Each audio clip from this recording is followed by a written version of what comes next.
Hello, everybody. Welcome to episode 50, number 50 of the Don't Be Ridiculous podcast. Clark and Jeremy Palmer here with you. Eventful day of football.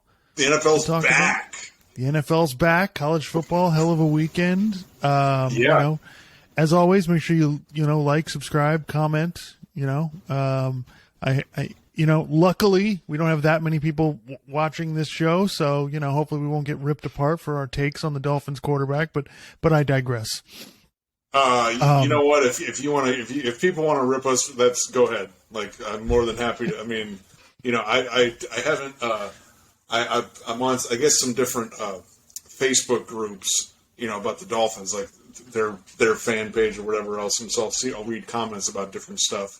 And it's hilarious to me. Like, some of the stuff I see, I'm like, yep, that makes sense. Some of it I see, I'm like, you guys just don't, Anyway, we can get into it. But okay, so the Dolphins had a win against the Patriots yesterday. Won at home. I think it was, if you saw any of the highlights from not only the Dolphins game but the University of Miami game, it was quite hot at the Dolphins Stadium. I think it was over 100 degrees. They both share the stadium, so yeah. So it was hotter than what out there. But the Dolphins got a win, and it's one of those where they can a win can feel terrible and a loss can feel great. And my initial take on this is I've never been more disappointed in a win as a Dolphins fan in my life. They won the game thanks to the defense, for really showing up and getting the they got the fumble and return for a touchdown, and they had the interception on the first drive, which they might they probably could have called pass interference there, but they didn't. And then they had a fumble late in the game when New England was trying to drive down to get some points. So yeah, it's quite disturbing. This Dolphins offense that we've been told is going to they got all this speed now, so they're going to be super explosive, and the offensive line's going to be better, and all of this stuff, and they couldn't run the ball. I was thinking about this, like the past couple of years of, when the Dolphins win a game, it seems to have the same formula, right? Number one, they get a defensive touchdown. Number two, the quarterback, tries not to lose the game. The offense really, really sputters, and they're usually playing an average to bad quarterback. That's usually what happens. That's pretty much been the formula for the last 2 years with the team when they win a game. So, So Clark, I'll let you kick this off. Take it in any direction you want. Oh God. Okay. How do you feel about the Dolphins? So how do I feel? I mean, just it's like disappointment, feeling like I've been suckered, and then anger at myself for how did I allow myself to start to like. And let's be honest, it's not like I necessarily really believed in this team anyway. Because if you listen to the past few podcasts leading up to the season, I've been kind of saying that I'm, my fear was, I guess one of my biggest fears was that they're going to come out and it's going to look exactly like it's looked particularly last year, but just for the most part, how it's basically looked being a Dolphins fan for the last 2 decades. But I mean, yeah, it was fun. Like, we decided to get into the Dolphins first because it's just like, just rip the Band-Aid off because, we don't want to wait to have to get into this because, I'm kind of glad we're doing this now instead of the day of the game because I was hot yesterday. I was hot about it this morning, and now I'm not really angry about it. I've just sort of accepted it. I'm just really, really incredibly disappointed. I mean, look, when the only fireworks that happen in the game happen outside the stadium, and for those of you who aren't local and haven't heard about this, okay, apparently there were some people tailgating outside of the stadium, and their grill caught fire and caused 13 cars to get destroyed. To get barbecued, basically. They left the grill. they left the grill on and went into the stadium. Yeah. I mean, bro, come on. So, so the only fireworks happen outside the stadium. But yeah, I mean, there's so many places to go with this. Yeah, like I said, the thing that I was most afraid of is that they were going to come out and it was going to look like last year. And it looked like last year, guys. Okay? They, like you said, particularly last year in the games they won last year, you get a defensive turnover that turns into a touchdown. The offense, remember, guys, the final score was 20-7. Their offense scored 13 points. And outside of 4 or 5 plays and that long touchdown to Jalen Waddle, Tua didn't really do much of anything. Okay? The running game didn't really do much. And I said before the season, I'm like, in order for their offense to be really good, they need to be able to run the ball and run stuff off of that.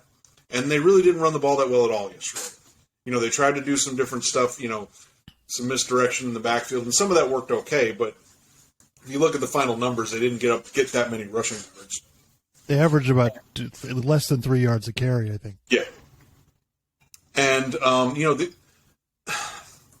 look, Tua, we've established that I'm out on Tua, and I think you're pretty much out on Tua, especially in terms of being an elite quarterback. But I still sort of hold out some hope that he could be on, like, the Dak Prescott, Kirk Cousins level, even though he doesn't have that strong of an arm. But, I just watch him, and it's like, bro, what are you doing out there? Where are you practicing? What film are you watching? Because, like, first of all, he missed the throw. Tyreek Hill was wide open on a play in the second half that would have been a touchdown, and he didn't even see him. Like, okay, what are you doing? He just threw some underneath pass. I don't know if that's because he's afraid of the offensive line being bad, so he needs to get rid of the ball really quickly, which he does need to get rid of the ball quickly. I mean, I think that is important, especially for him, but, like, you didn't even see that, so that's an opportunity you missed. He almost threw basically like 3 interceptions in the game. It's just the defense didn't catch it. I mean, the one pass to Tyreek Hill was underthrown, and Tyreek Hill fortunately stole the ball from the defender. Yeah, that was an interception by the wide receiver. Exactly. And then he had another play. It might have just been one other play in the second half where he threw some pass he underthrew a defender, so fortunately, he didn't catch it. And then the whole thing with him making sacks worse. And I know some of you might say, well, Josh Allen has a bad habit of doing that. Yes, but Josh Allen will then give you, 5 or 6 wow plays a game, and he'll score points and make plays throughout the game. If Tua screws up like that, he can't make it up. Okay, so the sacks, it's like, dude, and this is the same thing that happened to him in college. You're not that fast. Okay, he couldn't outrun defenders in the SEC. You can't outrun defenders in the NFL. So if they're bearing down on you, you either throw it away or you just fall down and protect the ball. Okay? Quit fucking around like this because you're not that kind of player. You need to protect the ball. You need to be smart.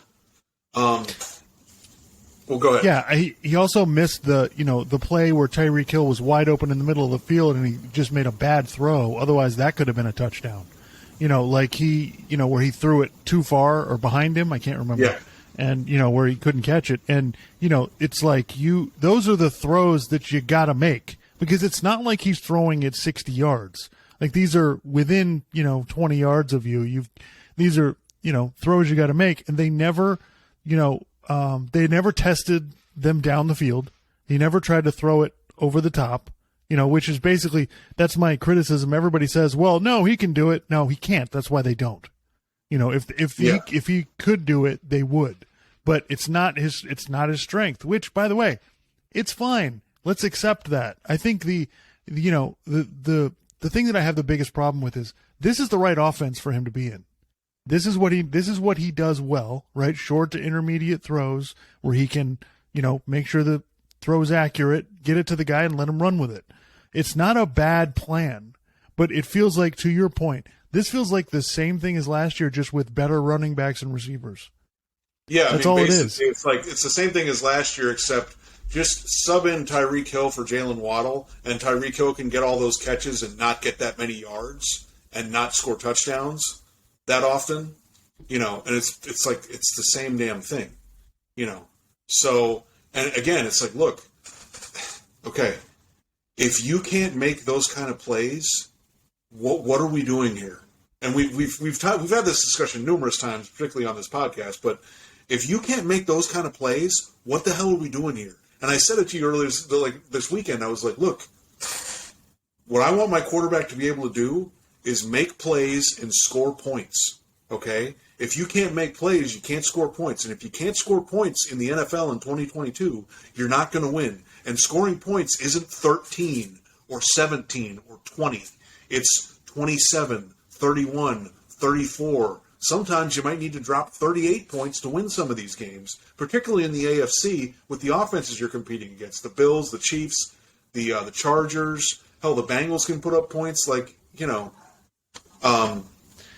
Yeah, so, what, we agree. I mean, I think the biggest, my number one thing that I was looking for was what is the offensive line like, and can they run the football? And the offensive line, it's not great. I don't think it's horrible, but it's not not great. But right. It's not what you want. Yeah, well, it's not, especially for running the ball. Right. And look, there's a lot of quarterbacks playing behind subpar offensive lines, and they make it work. Okay, and that's because they have sort of next level, beyond the X's and O's ability. But Tua obviously does not have that, so he needs to, he's got to play within the structure of the offense, and make. And that's the thing that's so frustrating to me. I guess that's what's so frustrating. It's like I'm watching a lot of these games, and I'm seeing plays that I thought you would be able to make. Okay, and if you can't even make those plays, what are we doing here? Then you're no better than a backup quarterback. Yeah, so that would be my criticism. Is I think Teddy Bridgewater can make all of the throws that Tua made yesterday. So you're right. So it's like if that's the case, then what's happening? So I think that I think that this is a problem, obviously, but I'm willing to give them a chance to get a little bit better, because I do think, offensive lines especially can get a little bit better. Especially now they don't have padded practices really. Right. So over the course of the season, an offensive line can get better, and I think there's hope that this line will be better than it was last year, because you can only go up after how bad their offensive line was last year. Right. It doesn't, so yes, you could come back. So if you were going to make an argument in the positive, you would come back and say, well, they'll get better. Well, they have to. Like this is not nowhere near good enough. Like that was kind of our overriding take about yesterday. That's not even close to what you need if you want to make the playoffs. Yeah. And also, look, guys, the Patriots are, the Patriots are not a good team. Yeah. Okay, so you don't get credit for beating the Patriots. This is not. That was. Go ahead. That was the other shocking thing yesterday. Was it, man? Boy, the Patriots have some issues. Well, wow. I was even going to ask you, like, who are the worst teams in the league? And Seattle hasn't played yet, but outside of hell, Detroit threw up like 35 points yesterday. So I'm kind of like, I still think the Bears are a bad team. But the Patriots, they don't have talent on offense. And then they've got defensive people calling the plays. What are you guys going to do? Like, I don't see a way out of this. And their defense doesn't have as much talent. And by the way, who cares about their defense? You can't have your calling card be your defense in 2022. Okay? No, and their defense is not special. It's fine. Exactly. It's not special. It's not. The Dolphins' defense is much better. Yeah. It's not a discussion about how good your defense is. And by the way, and let me address something else, because I was on Facebook and I saw some comment on something, and it was basically, there were a lot of people who were negative about the Dolphins game, and then somebody goes, I don't understand you people. We won the game. Some of these other quarterbacks that you think are so great threw interceptions. And I'm like, hold on. This is the rub. This is what you guys don't understand, okay? Did Joe Burrow throw 4 interceptions yesterday? Yes. Can he do that every game and have them win? No, he can't do that every game. But look, did he bring them back? And he basically won the game, folks. Okay, they just had an injury the long snapper, and that screwed everything up with the kick. Okay. And by the way, the extra point was blocked. That's not on the kicker. He probably was going to make that kick. The extra point was blocked. It was on the snapper because he didn't get it back there in time. Right. New. Yeah. So, but basically, look, like, even though some of these other quarterbacks will throw interceptions, they'll make plays. They'll make up for it. Joe Burrow made up for it and brought them back. Okay. And by the way, when that game came on, because I was watching the Dolphins game, and then that ended, and then they put the extra coverage in, so they put it on the Bengals Steelers game. And okay, not just people in that stadium. I know a lot of people watching that game were probably watching thinking Joe Burrow's going to bring them back and they're going to win this game. Or you feel like there's a really good chance that it's going to happen. And you try to tell me that you think Tua could make the plays that Joe Burrow was making on that drive. He could make those throws, okay, and avoiding the rush and staying in the pocket and being calm and poised and just, oh, we didn't get this play or whatever. Fine, I'll just throw it. I'll make it on the next play. Okay. Same thing with Josh Allen. Josh Allen can make mistakes, but then he'll give you long bomb down the field, touchdown. He'll run with the ball and knock people over. Mahomes can give you interceptions, but then he'll bring you back. He could play like crap in the first half, and then play in the second half, he could kick your ass. Okay? So that's the difference. Tua doesn't have that margin for error. Okay? And also people are like, well, look at the stat line. Again, guys, you have to be careful with stats. Okay? Because if you just look at the stat line and say, oh, he played fine. And if you actually compare his stat line to Brady's stat line, it's kind of funny. They're not that far off because Brady only got like one touchdown in the game. But, I mean, come on, guys. Tell me that are you watching the Dolphins game thinking that the Dolphins are really a threat to score points? Because remember, in the first half, they had 10 points. 7 was because of that defensive touchdown. Tua only got them 3 points. Okay, and then that big play that everybody's going so nuts about, that was 4th and 7. Okay? So, there's probably other stuff that I'm missing about this, but I mean, I think we kind of covered it. I mean, the Patriots are not good. You don't get credit for beating them. This is really disappointing considering all the hype coming into the season. And before the game, I posted on Facebook, and just to let you guys know, I'm not making this pick now. I made this before the first game. I think the Dolphins are going to go 7-10 this year because I'm looking at their schedule, and I just, especially considering Tua's limitations, I think they're going 7-10. Like, I think they won this game, but then the next 3, I don't really think they're going to win. I don't think they have much of a shot, particularly because I was looking at the schedule after the game yesterday. Yeah, I'm having a hard time finding 6 more wins on there. It's going to be really hard. I think they can possibly get there, but also I just think, look, Tyreek Hill's going to start getting frustrated. Okay, because did Jalen Waddle catch a lot of balls last year? Yeah, but he barely got 1,000 yards. It's like, how do you have over 100 catches and barely get 1,000 yards? Well, I mean, that's the scary part yesterday, Clark. Tyreek Hill and Jalen Waddle had a pretty good amount of catches. Like, I think Tyreek Hill had like 8 catches or something. They got him the ball plenty, and that's all they scored. So that's the scary part. Like, they got the ball to the playmakers. Like, they did what they were designed to do. Now, they couldn't run the ball, so that made it more difficult. So maybe that opens up more. But that's the scary part. Like, you did what. And by the way, look, I'm not saying that everything Tyreek Hill did in Kansas City was him running way down the field and Patrick Mahomes bombing the ball down to him. No, but that was some of it. And he would do some other stuff like crossing routes or slants or something where he could break it off and run for a long distance. So I'm not saying that that's everything that he does is way down the field, but I mean, guys, if the defense doesn't think that Tua can get the ball down the field, then eventually I feel like as the season goes along, they're going to be like, well, we can let Tyreek Hill get behind us. He's not going to get the ball. Right. That's what's going to happen. Okay. Defensive coordinators are way too smart. They're going to walk everybody down near the line of scrimmage. They're going to put everybody near in the box where, or in the middle of the field to take those routes away. And what are you going to go to? Like, so that's the disturbing thing. It's like everybody's acting like, oh, well, it'll get better. Maybe. Like, there's a possibility that it could get worse. Well, and then I guess maybe the last thing I'll say, like, okay, to the people who were pushing Tua, like when he was coming out of college, Trent Dilfer, Lewis Riddick, Dan Orlovsky, whoever else. I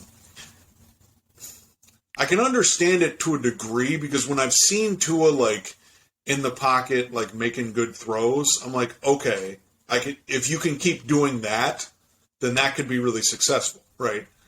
But it seems to me that it feels like he's one of these quarterbacks, and this happens to a ton of quarterbacks coming out of college, okay? If you get everything right on the play, they're fine. They can, a lot of times they can make plays. But when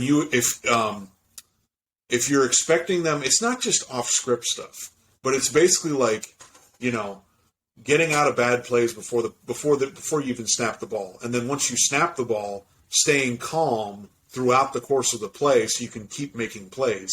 And it just feels like a lot of times throughout games, Tua gets, I don't know, he gets happy feet, or I don't know what you want to call it, and he stops, his mechanics break down or whatever, and then he makes a bad throw or he underthrows somebody, or I don't know.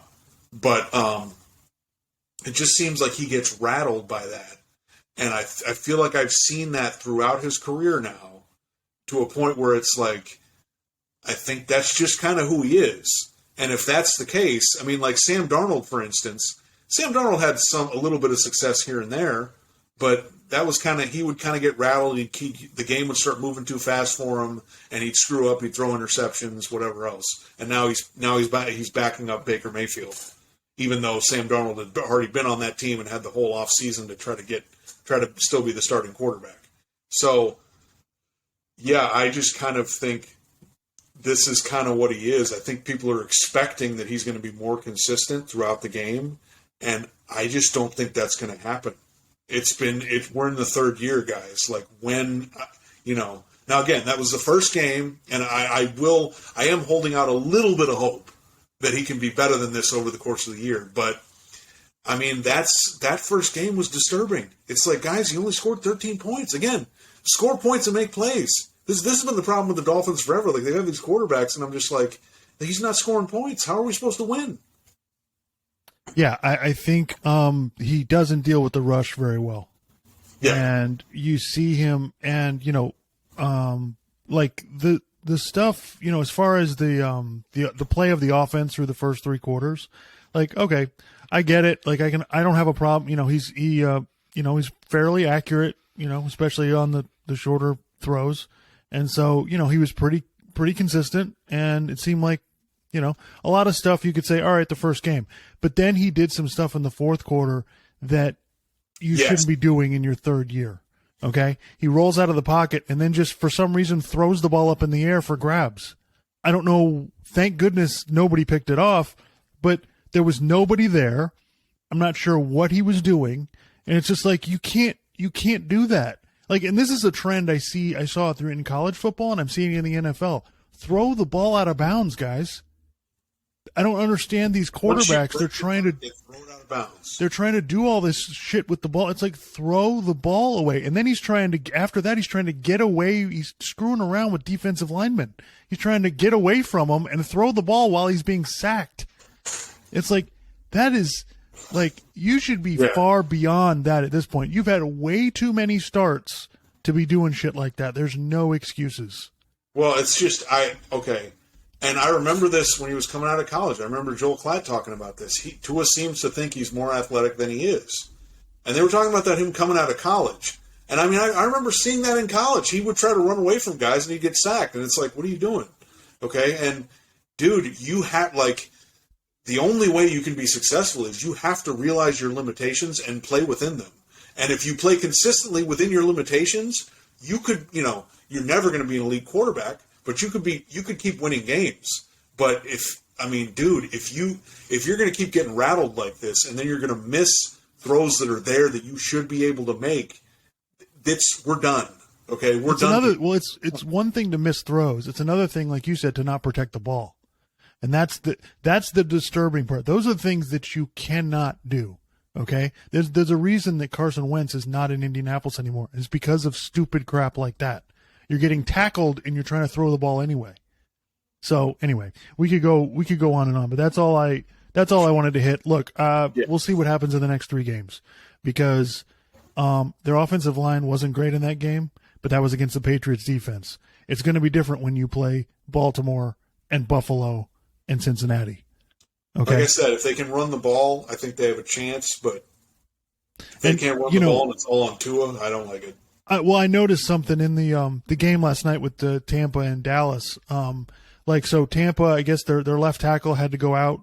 I don't know if he came back or not, but he left, and it was immediately the Cowboys were like, okay, put Micah Parsons on the backup left tackle, boom, sack.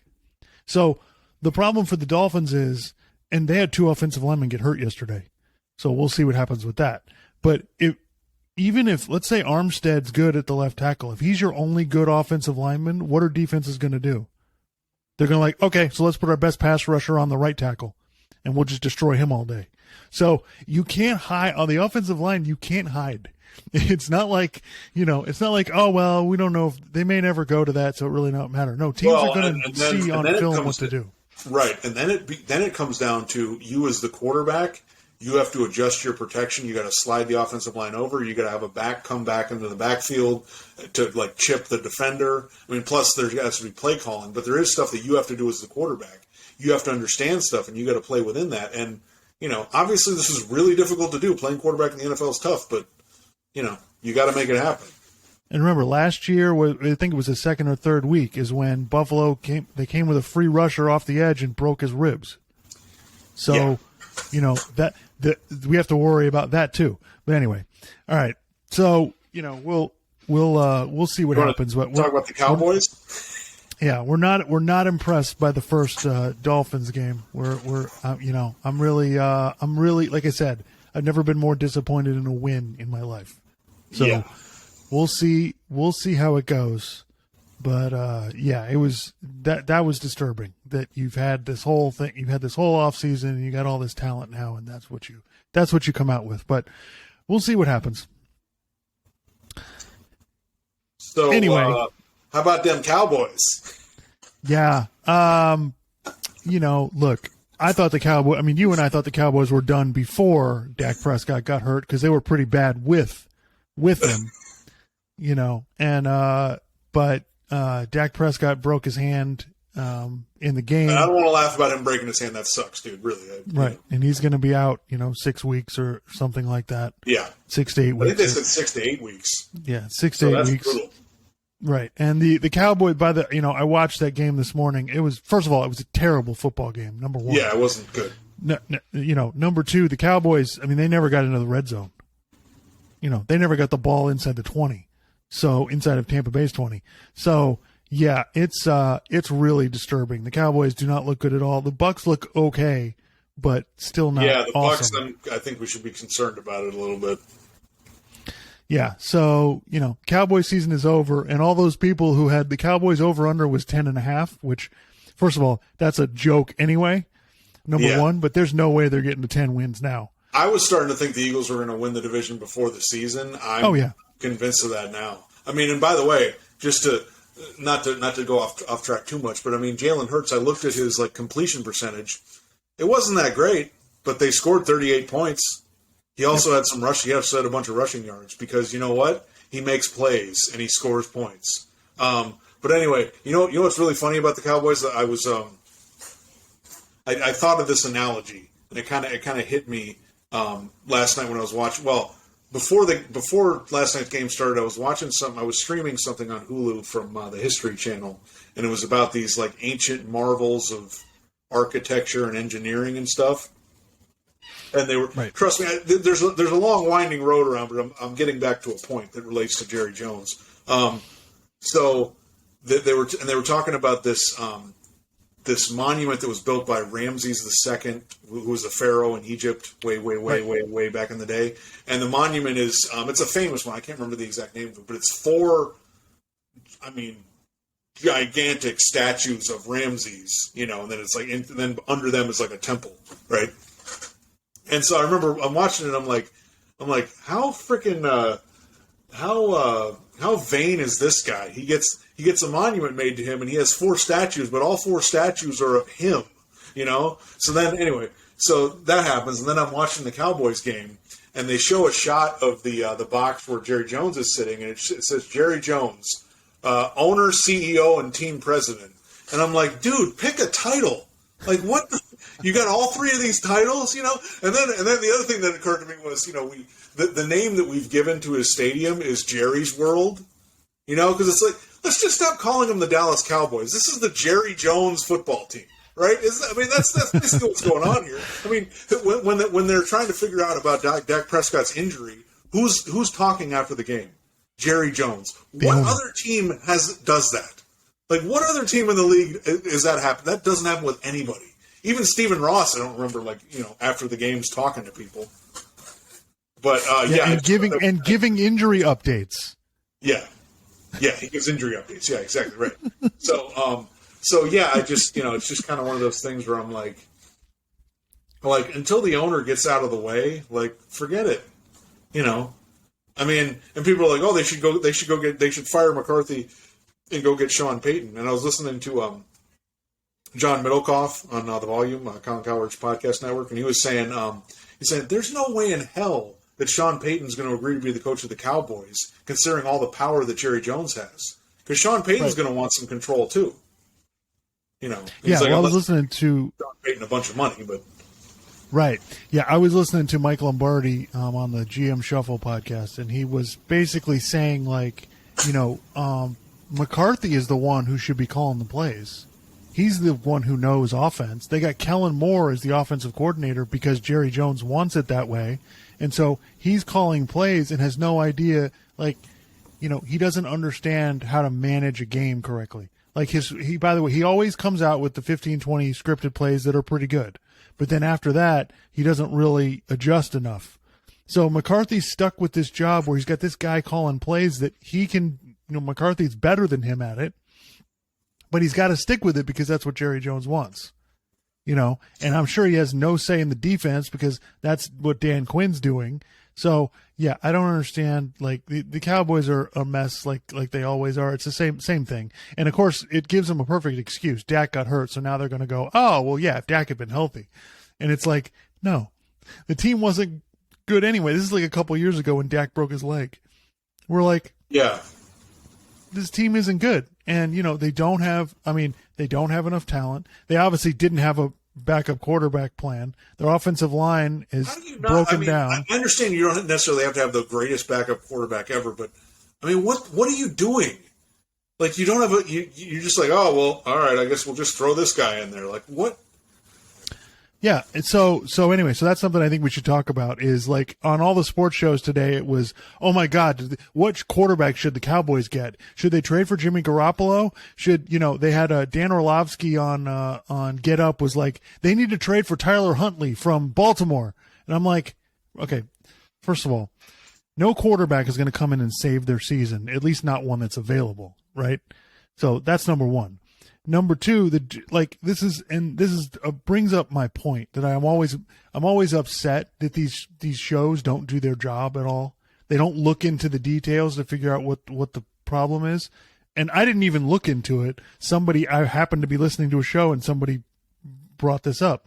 So the Cowboys trading for Jimmy Garoppolo. Number one, I know that Jimmy Garoppolo has a no trade clause. So first of all, why would Jimmy Garoppolo choose to go to the Cowboys behind that broken down offensive line? Like, yeah. There's no reason for him to do that. He's going to stay in San Francisco. Number one, he's not going to agree to a trade to the Cowboys. Number one. Number two, the 49ers aren't going to trade Garoppolo because I don't know if you watched Trey Lance yesterday. Yeah. Not great. And plus they got him cheap. The 49ers got Jimmy Garoppolo cheap, so of course they're not going to get rid of him. And the third thing is that I heard Ross Tucker on the Dan Patrick Show bring this up. When he leaves at the end of the season to be a free agent, the 49ers get a third-round compensatory pick. So they're already getting a third-round pick for him. So that means in order for you – so why would they give that up? They're not giving that up. So that means you've got to give a second or a first to get Garoppolo, who's going to be a free agent at the end of the year. Yeah. So do your homework, guys. Like, don't bring something up if it has zero chance of happening. And then they brought up Tyler Huntley, and of course Rex Ryan on Get Up was like, well, they got to give 2 first-round picks if they want Tyler Huntley, which I thought was a little insane. But I don't think the Ravens are giving that up because he played pretty well last year. Right. So in case Lamar gets hurt, say he's out a couple games or something, I think they want to keep him in there because right. They missed the playoffs last year, and last year was kind of a lost year. So it really bothers me when the media acts like playing quarterback. Oh well, anybody can do it, right? So we're going to bring in a guy who doesn't know our system, has to learn our system, and he's going to be ready to play a game in 6 days. Like, no. Like, he's going to have to be there 2 or 3 weeks at least before he can get onto the field. Why not just play the guy who knows the system, who won a game last year already, and as if they're going to put in some other quarterback and that's going to fix their problems? No, not at all. Their problems, the Cowboys' problems are way beyond quarterback. Well, and they need to look. I remember, and I've said this numerous times. I remember in 2014. Yeah, it was like 2014 when they still had Romo, and was that the year they made the playoffs? They beat Detroit, which was kind of a ridiculous game, and then they had that game against Green Bay where Des Bryant caught the ball, didn't catch the ball, whatever. They ended up losing. Yeah, but they had the best, like arguably the best offensive line in the league, right? And the thing is, I remember at the time, and I was like, well, you guys better take advantage of that in the next couple of years because that doesn't last forever. And I don't think they ever really revamped their offensive line. I mean, that was 8 years ago. So I don't think they ever really revamped stuff. And your offensive linemen get older, and then you don't have the best offensive line in the league, and then it's harder to run the ball as well, and then it's harder to protect the quarterback as well. And that becomes a really big problem. And you have to keep, like, you can't just, you draft a few guys, no, we're set. If you draft a quarterback, then hopefully, you're set for 10, 12 years. But for a lot of these other positions, you're looking at like a 3-4 year window, and then it's kind of like either you're going to pay to keep guys or you're going to draft somebody else to replace them, because you have to keep improving the team because otherwise you just, you're going to get worse. And that's kind of what the Cowboys have done. And now they're paying Dak Prescott $40 million, which is way too much money. They lost Amari Cooper. They're paying Ezekiel Elliott, which was ridiculous. Because he's, running backs, they get past their prime really, really quick. So, yeah, they're just kind of a disaster. But you know how it's going to go. They're going to have a bad year this year. They'll come back next year. Maybe they make some free agent signings or something like that. And then they're in a bad division and they sneak their way into the playoffs. And people are like, oh, they're back. And then some people are going to buy into them. And then they're going to lose in the playoffs in embarrassing fashion. And then it'll all be back to the same, back to where we are now. Yeah. So moving on, that was a pretty insane 1 o'clock window yesterday. We almost had 2 ties. There were a bunch of games won on last second field goals. The special teams, by the way, college and pro. Whew, it's a mess. It is messy out there. The Bengals can't block their field goal unit. They can't block anybody. So they're just getting, and then the kicker's missing kicks. Like, just it's amazing. So the Steelers kicker, he had that kick was it an overtime? Yeah, it was an overtime. And the thing looked like a knuckleball. It just kind of went up and then hit the upright. Yeah, that game was wild. The Bengals clearly were the better team. If they didn't turn the ball over, 5 times, they would have won. Colin Cowherd made that point. He's like the Steelers. Oh, you're celebrating today. You guys turned the ball. You guys got 5 turnovers and you barely won. And should have lost. So yeah. Yeah. That was a bad loss for the Bengals. Like that's just terrible. Like, the team scores 20 points in regulation. You can't beat them. And I mean, they got Mitch Trubisky. No one's afraid of Mitch Trubisky. So you want to talk about Tua being limited. I mean, that's just, oh God. So yeah, that was a disturbing game. And, some of these teams, I think offensive line is going to take some time. The Bengals offensive line is still a rough mess. It does not look good. Burrow's got sacked 7 times. Like, it's just that's not good. But well, I heard on the offensive lines, again, it may improve over the course of the season because it takes time to develop the chemistry and get everything right. So, again, I don't want to totally overreact to week 1, but yeah, that's a little disturbing, but. Yeah, no, I'm just, I just want to, I'm just describing what happened.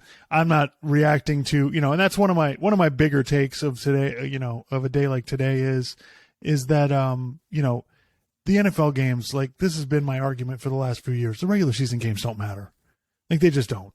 It's not going to make any difference what happened today with the Steelers and the Bengals.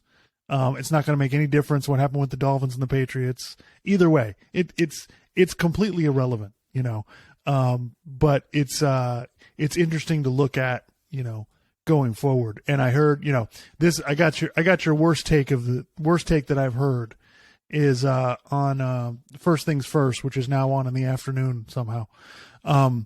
So Nick Wright, he's a Kansas City homer, right? He had the nerve to say that Patrick Mahomes is the most disrespected quarterback in the NFL. I couldn't believe it. He was basically railing on everyone who thought, well, the Chiefs are not going to be as good without Tyreek Hill, blah, blah, blah, blah. And they kicked the crap out of Arizona yesterday, whatever. The Chiefs are a good team. Like, regardless of, they're not made by one player. Regardless of whatever, the Chiefs are just they're a good, well-run organization. And I'm sorry, I missed where everybody was like, Mahomes, kind of overrated. Yeah, I mean, there's been criticism of him because, the AFC Championship game and that kind of six-game stretch during the last regular season. But, yeah, I think there's been some people critical, but I don't think it's been some sort of if he's upset that Josh Allen gets more attention now, I don't know what to tell you, dude. Get over it. We're not just going to spend all day on TV just saying the Chiefs are the best team ever. And come on, dude, relax. I get you're a Chiefs fan. That's fine. It was slanted against all the people that really like Buffalo this year, and I get. Look, it's splitting hairs. Okay, it's the Chiefs, the Bills. Come on. The Chiefs, the Bills basically beat them last year. They beat them in the regular season, and the Chiefs have beaten them twice. But they're both really good teams. That's the other thing. It's like people, people take so much from just one result of one game. And it's like, look, if they meet in the playoffs again, it could be whoever has the ball last. And that doesn't mean that the other team sucks or the other quarterback's not any good. It's just, it's. I said, every could end up winning the Super Bowl this year, or they might not. Maybe they lose some close game in the playoffs. Who the hell knows? Yeah, every team in the NFL would kill to have either one of those quarterbacks. So I don't understand the whole Mahomes is disrespected nonsense. That drove me crazy. I was like, dude, you must be smoking something. I don't understand what you're talking about. Of course the Chiefs are good. The Chiefs have been a good team for how long now? Of course they're good. Nobody's acting like, oh, they're done. So the Browns Panthers game, that was a big sloppy mess, but I found it really funny that the narrative coming in, oh, Baker's got to get Cleveland back for what they did to him. This has got to be, the whole, all the, everybody talking about that. Oh, geez, it's a huge deal, and it's like, first of all, neither one of those teams is really that good. Cleveland's actually, Cleveland has a pretty good roster, but neither one of those teams is like, oh, geez, we got to look out for them. This is, this could shape the NFL. It's like, no, not really. Yeah. And the Browns had the lead and were basically, kind of dominating. And then, Carolina came back and Cleveland needed a field goal at the end. And they had their rookie kicker kicked a 58-yard field goal to win the game, which is pretty awesome. But yeah, I just find it fascinating that we're talking about a guy, that Baker Mayfield, that could have gone to any team and nobody really wanted him. So I just find that interesting. Yeah. We talk this much about a guy who's not really that good. It's like, how about we spend more time on the guys who actually are good instead of wasting time with Baker Mayfield? It's just really irrelevant. Yeah. Yeah, I mean, I saw some of the highlights of the game. I mean, it's just kind of, I don't really. We'll see how good the Browns are for the next 10 games without. Yeah, I mean, listen, when they get Deshaun Watson back, I don't think he's just going to come right in and be unbelievable. Yeah, listen, every win the Browns can get right now is huge. So the fact that they got a win yesterday is a big deal. As many of those as they can get before Deshaun Watson comes back is huge. So yeah. So speaking of a sloppy mess, the Bears 49ers game, I mean, they were playing in a monsoon, it looked like. Yeah. And nobody in the second half, especially nobody could score. But, the Bears managed to basically Mike Lombardi was making this point, like, you have to not lose the game. Forget winning the game. Just don't make a bunch of stupid mistakes and turn the ball over. And that's what happened. Chicago didn't turn the ball over. Justin Fields only completed like 8 passes. He wasn't very good, but he didn't make a huge mistake. He didn't fumble the ball. He didn't throw an interception. So that's what it comes down to. So Eagles number 1 seed. What do you think? How about the Vikings number 1 seed? Yeah, it's a good point. Yeah. They're I did find it, like, I'm listening to Colin Cowherd, and he's doing he's folding everything into his ongoing Aaron Rodgers take that he doesn't trust anybody with. And I just look, the Vikings were the better team in that game. Defensively, they were getting after Rodgers all the time. Now, were there some plays that, the Packers missed on? Sure. But, I mean, the Vikings offense, they were kind of getting whatever they wanted. They probably should have scored more points, but, I mean, they made a bunch of they were the better team in that game, So, right. And like you said, it's not every game matters, but I mean, division games, I mean, I think the division comes down to those 2 teams, and, now Minnesota's got 1 game on them. So yeah, I just mean 1 week in the NFL doesn't tell the story. That's right, all I mean. Exactly. We're going to need to see more from Minnesota. But listen, Green Bay's got some stuff they got to work out. Of the teams that lost, I'm least concerned about Green Bay because I think they're good enough everywhere else on the team that they can figure it out. Yeah, I think they'll figure it out and they'll be fine over the course of the year. But they're not going to be as good as I don't think they'll be as good as they were the last 3 years. Particularly the year they lost to Tampa Bay in the NFC Championship game. Yeah. Because it's just that's how these things go. But yeah, they'll kind of figure it out. But I mean, Minnesota, they got a great shot to take that division this year. And then the Eagles. I mean, look, the Cowboys are a mess right now, and so if the Eagles just do what their strengths are and they beat the teams they're supposed to beat, and maybe they play some close games against some other teams, they can probably get 10 wins, maybe 11 wins. I don't know. Yep. I will say that the Washington Commanders, that's going to be a fun ride. The Carson Wentz ride, it's going to be – I think Carson Wentz has now taken the place of Jay Cutler, what Jay Cutler used to be, where it's just – it might be the greatest throw you've ever seen, and it might be the worst thing of all time. You have no idea, week to week, throw to throw. And that's what Carson Wentz is going to be. He either can't get it going or he's making plays and scoring touchdowns. And, they came back to win that game yesterday. I don't think they're a very good team, but I will say they're going to be interesting because he's just all over the place. I can't, I have no idea. He's either going to completely screw the game up or he's going to throw the game-winning touchdown at, no clue.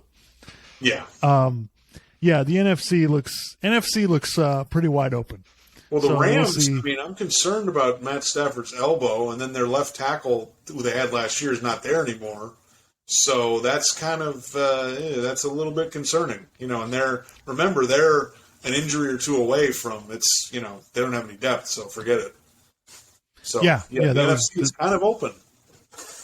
Yeah, it absolutely is. It's gonna be a wild season. About the Bucks, I'm concerned about their offensive line. So that's definitely something to be concerned about. They may be able to get, in the way the NFC is, they may be able to get away with it. But it wasn't. It was not impressive by Tampa last night. They had a hard time getting in the end zone, and that's going to be challenging going forward. You're not going to get to play the Cowboys every week. So, right. Yeah, and so we'll see what happens tonight. I'm really fascinated to see does Russell, after all the hype about the Broncos, does Russell Wilson come out and deliver against Seattle tonight? That'll be really interesting to see. But as far as watching TV, as always, the NFL's got it down from that 1 to 7:30 p.m. on Sundays. It's a pretty good deal. But yeah, any other NFL thoughts? No, I was trying to think, in terms of, I think Patrick Mahomes, not that I really care that much, but I think Patrick Mahomes has the early lead in the MVP race because he threw 5 touchdown passes. Probably him and then Josh Allen. Justin Herbert was unbelievable yesterday too. Yeah. And then I just, I was thinking about who the worst team is, and it's like, well, there's Seattle. I mean, Houston, I guess, didn't look too bad yesterday. Atlanta, I still think is kind of a bad team. The Jets are pretty bad. Yeah, the Jets are bad. I think the Patriots could be pretty bad this year. We'll see, but Anyway. Yeah, it's gonna be. It's just gonna be a challenge. I don't know. They're gonna have to play mistake-free, clean football in order to beat. Because you can beat the average to bad teams that way. So that's really what they're going to have to do. And the reason, I mean, let's be honest, the reason the Patriots lose these games in Miami is because they keep turning the ball over. I mean, That's it. You look at the last, 2 has beaten them 4 in a row. Well, yeah, because of the turnovers, and and they would have, the first game last year, the Patriots would have won, except they fumbled the ball. So that's kind of the way this is going. It's not like the Dolphins have been dominant or anything. So so we'll see how it goes. But this to me is leading into college football. This to me is the difference between the NFL and college football. In college football, some of these games actually do mean something. And I just feel like week to week in the NFL, the game just doesn't really mean much. It means much on that day. Like, it's good, it's a great TV product, but once it's over, it's kind of out. Like, it's over with. It's over. You don't really need to worry about it anymore. But so this Saturday, it was one of those days, man. You get one of those days in college football, it's every season there's 1 or 2 of these where it's just nobody's safe. Everybody can beat everybody, and you have no idea what's going on. And all these teams that were 20-point favorites lose. It was incredible. Well, and Joel Klatt was talking on his podcast. He was talking about he talked for like 20 minutes about the Bama-Texas game. And Bama should have some concerns. I mean, they're not running the ball that well. They basically get it. And this is going back to last year. They get into a bad situation because they're not running the ball. They're not doing a lot of stuff. And then Bryce Young bails them out. He has to, as Joel Klatt was saying, he puts on the Superman cape and bails them out. And, if he also pointed out if Texas had a healthy quarterback, because Quinn Ewers he was out of the game, and then the backup quarterback, he said, was hobbled a little bit. So if they could have gotten a couple more plays out of one of their quarterbacks, and maybe they would have won the game. I mean, they almost did. Yeah. So I was thinking this game, like everybody else, I'm thinking Alabama's going to beat them by 30. Like, this won't even be a real contest. First of all, I just want to say congratulations to Alabama. The first time in 10 years they played a Power 5 team on the road out of conference. Which is quite, first of all, the fact that that's true is just really disturbing. Number one, it's really a problem for college football that this kind of shit goes on. But that being said, they did go to Austin to play Texas, which is awesome. And and by the way, it shows you this is why we need these games in college football, because that was unbelievable. This is why we need it, because you go on the road against a Power 5 team, it's a different animal. It's not like going to, play Utah State, or they're playing Louisiana Monroe this coming week. Like, it's a whole different ball game, and Texas came out swinging. They were going for it from early in the game. I got to give Steve Sarkisian credit. He knew exactly what he was doing. He had everything dialed up. They've got this receiver that Alabama could not cover at all. So they're just like, okay, we're throwing it deep. And every chance they got, they were chucking it. 2nd and 1, okay, here we go, boom. And they hit a couple of them. and they screwed up. There was a play right before the half. They had the ball right down in Alabama's end, and they couldn't get a touchdown. And I think he missed the throw or he caught it out of bounds, and then they missed the field goal. And it really kind of cost them the game. But it was Texas's defense. They were really something. They were flying all over the place. They were getting at everybody. But that being said, Alabama does have some issues. They have some their offensive line it's still not right. It wasn't right last year, and you saw in the games last year they should have lost to Auburn. They should have lost to LSU. Well, they were able to. If you look at the rushing stats, and Joe Clapp pointed this out, if you look at the rushing stats, Bama had like one long run, and then besides that, they had like 40 yards on like 16 carries or something like that. So, yeah, that's not consistently running the ball. And it's like you're going to expect Bryce Young to just bail you out all the time. Like, Yeah, and listen, Bryce Young he's incredible. Like the idea that he's just got free rushers coming at him, and he's managing to escape and get away from them and make plays anyway, and then taking off and running when it's necessary. Like that dude is a gamer. There was a play on the last drive, Alabama driving for the field goal, where the guy is coming right at him. There's nobody in his way, and Bryce Young manages to duck under the guy and avoid the tackle and then run for a first down. It's just the guy is ice water in his veins. But and it's like listen, anybody who would say, we don't need to be that concerned about Alabama. Listen, for Alabama, the standard is win the national championship. If you want to win the national championship, they're concerns. Like, this is a problem. The other thing is they don't have the wide receivers like they did last year. They don't have the game-breaking guys that can take the top off the defense, and that was the problem yesterday, is that they really couldn't hit anybody deep, so they're having to throw these short passes. So Texas is just like, okay, fine, we'll just play zone, and you're gonna have to be perfect on every single throw. And so Alabama was a little bit off, partly because they were playing on the road. Alabama had 14 penalties, which for a Saban team is unbelievable. It's the most penalties they've ever had with him as the coach. So their sloppiness plus how hard Texas played like it was the game of their life. And again, that goes to my point. Play somebody on the road, okay? Because it is a different animal, and especially in college football. So, yes, Alabama has some concerns. Bryce Young's unbelievable. I don't know if they can continue through an SEC schedule like that, but it was an incredible game. Well, yeah, and the other thing is that I was thinking of this, like, who was it? What's his name? Big Cat, he was doing Ryan Barstool podcast. Yeah.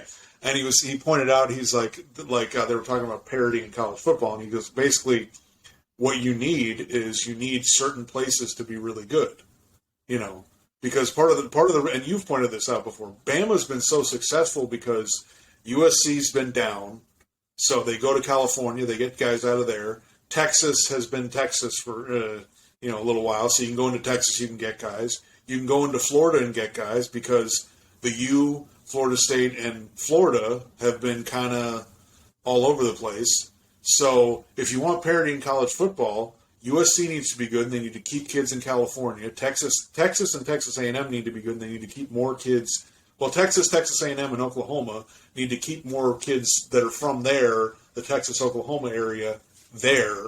And then Florida, the Miami, or the Florida State and Florida, they need to keep more kids in Florida, because that's part of the problem. Like Bama and a few of these schools have just been hogging everybody because so many of these programs are down. Yeah, no, it's a great point. And listen, I'm not saying Saban isn't the best coach ever. I think he is. No, he's awesome. But he also was fortunate to take over Alabama right when Pete Carroll left. Right after Pete Carroll left USC, Mac Brown left Texas.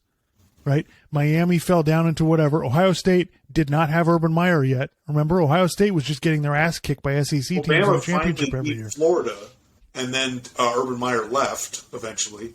Right. Yeah, Urban Meyer left Florida, so that got that out of their way. So they have been they don't have this many championships just because they're great. It also kind of worked out. It's like Brady playing in the AFC East. Yeah, it's kind of like another example. It's kind of like Roger Federer. Not to take anything away from him, but he won his first one, and then Pete Sampras retired, and then there was kind of nobody really great in his way until like Nadal started playing, and then Djokovic came along. So, it's not that they're not great. It's just there are some different things that, like some obstacles that clear out of your way that make it easier for you to, dominate. So. Right. And I think, we'll see. Hopefully that's changing now. But anyway, so let's see. Let's go through the other upsets. So Texas A&M lost to Appalachian State. Appalachian State, by the way, State 1AA, or are they?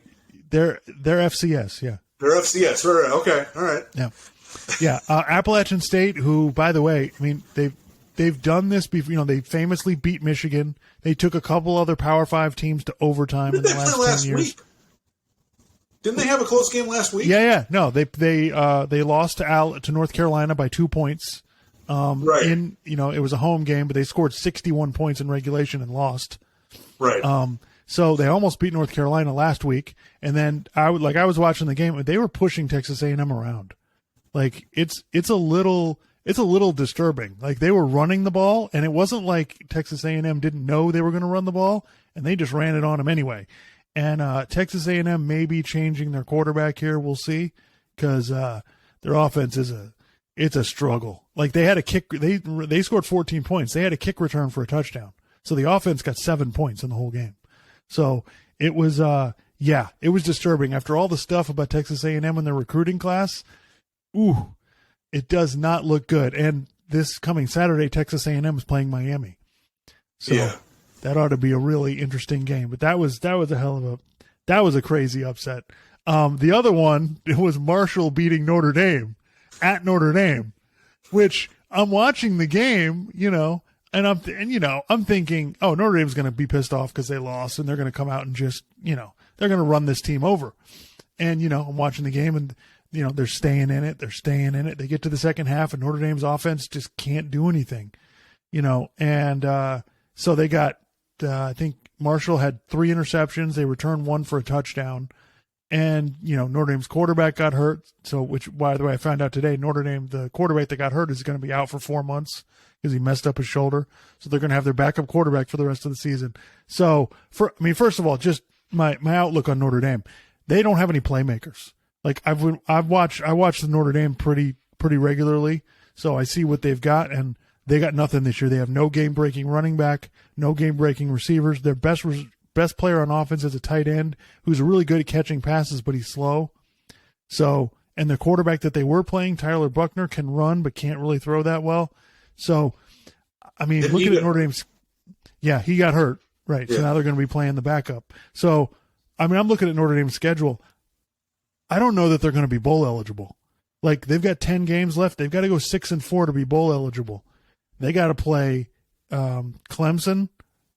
They got to play USC at the end. They have to play BYU.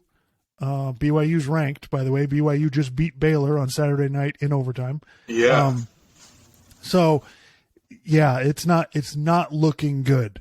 So my overall and my overriding thought about that is that Brian Kelly, pretty darn good coach. Okay, the minute he leaves, Notre Dame's losing games at home to Marshall. Okay, Brian Kelly was not losing those games when he was there. So, Notre Dame, that was quite disturbing. The other game, I have more thoughts on Brian Kelly, but the other game that I wanted to, the other couple of games that I want to talk about was USC played Stanford. And, people got all excited last week because USC, hung 60 points on Rice. And it's like, all right, we'll see, blah, blah, blah.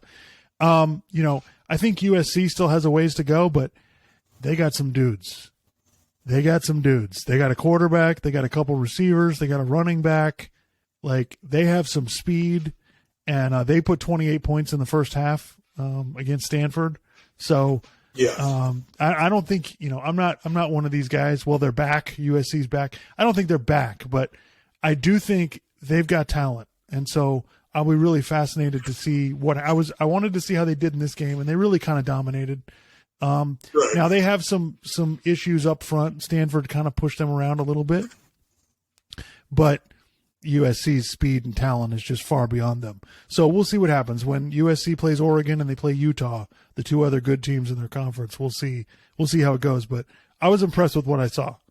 Like just a coach to, and they were just throwing the ball. I mean, the amount of times that I think Jordan Addison is his name, the receiver that they got, the transfer from Pittsburgh, the guy was running open 20 yards down the field the whole game. Like they could chuck it deep to him anytime they wanted. So anyway, but yeah, the best part was Clark texting me at 10 o'clock at night. What the hell happened today?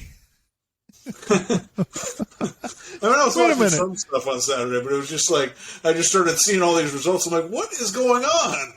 Yeah, it was just one of those days, and it was honestly like you're looking at the schedule going, this ain't gonna be good. But even the games like Tennessee and Pittsburgh went into overtime. Like it was just one of those days. Every game was unbelievable. So it was crazy. I also I watched the Florida Kentucky game. I was watching because both quarterbacks are, probably going to be first round picks.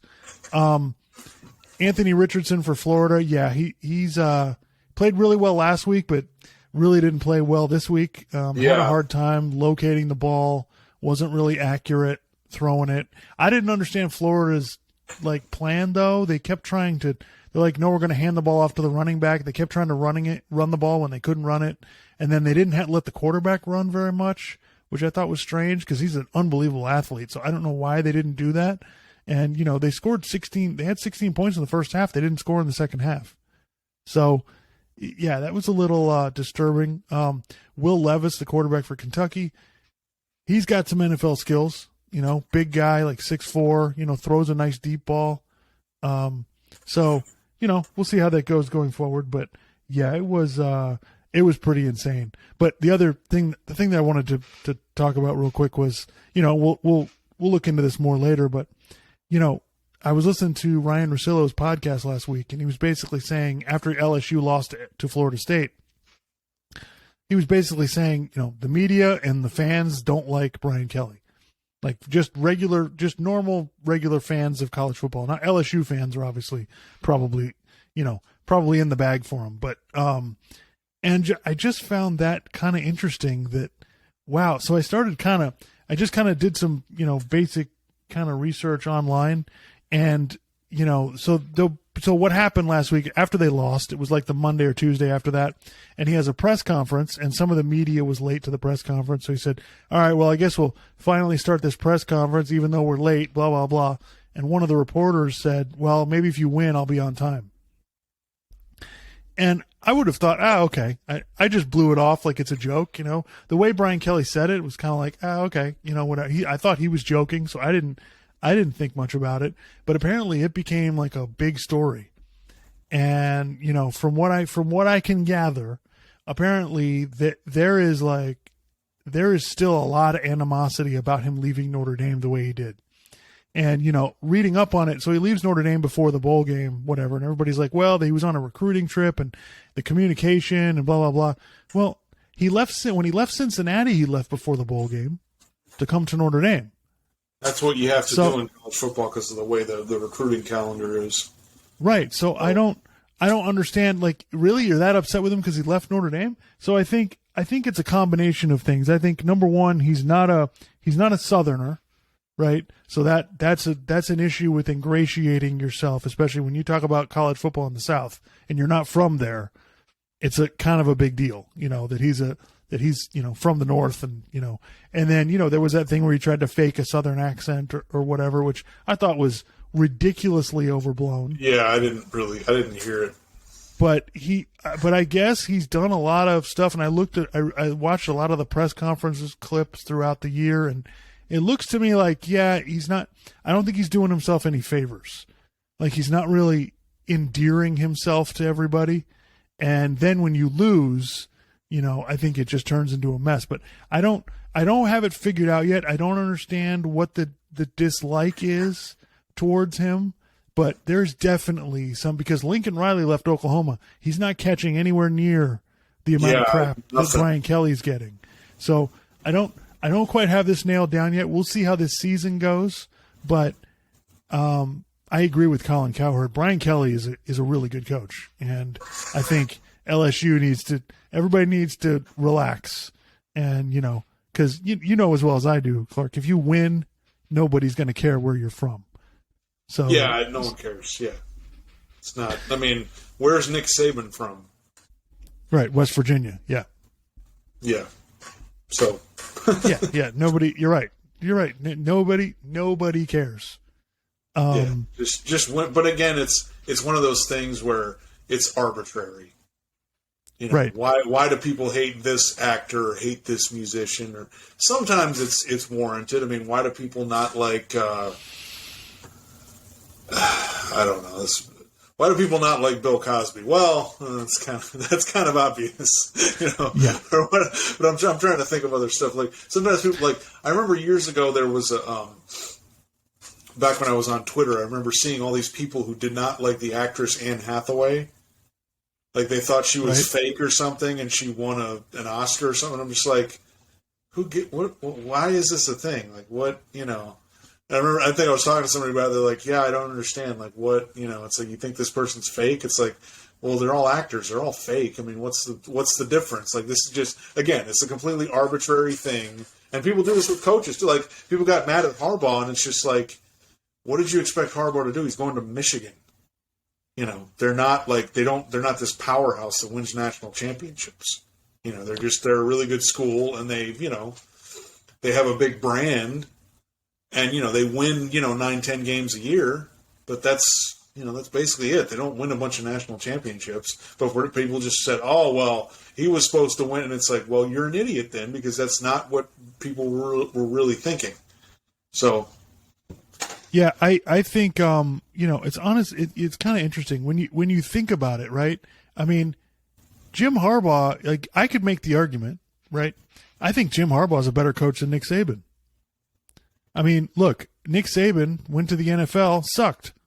Jim Harbaugh has won every single place he's been. San Diego won, Stanford won. Goes to the NFL with the 49ers, takes him to the Super Bowl. Goes to Michigan. He's winning 9-10 games a year. They make the playoff last year. Like, Harbaugh can do it anywhere, anytime. So, I don't think – I think people are – that's another guy that people are way too hard on. But I don't get the Brian Kelly thing. I don't understand, like – Maybe it's an anti-Notre Dame thing, or like they get mad at – it's kind of like – remember when Ohio State when they played Florida in that national championship game and just got destroyed, right? And then they played LSU a few years later, and they got destroyed again. And people are like, oh my God, why are you putting this team in here? They can't compete with, and it just became this kind of anti-whatever. Maybe it's something like that. I don't know, because Notre Dame, they get into these big games and they can't compete because they don't have enough players, because you can't get enough good players into the school. So,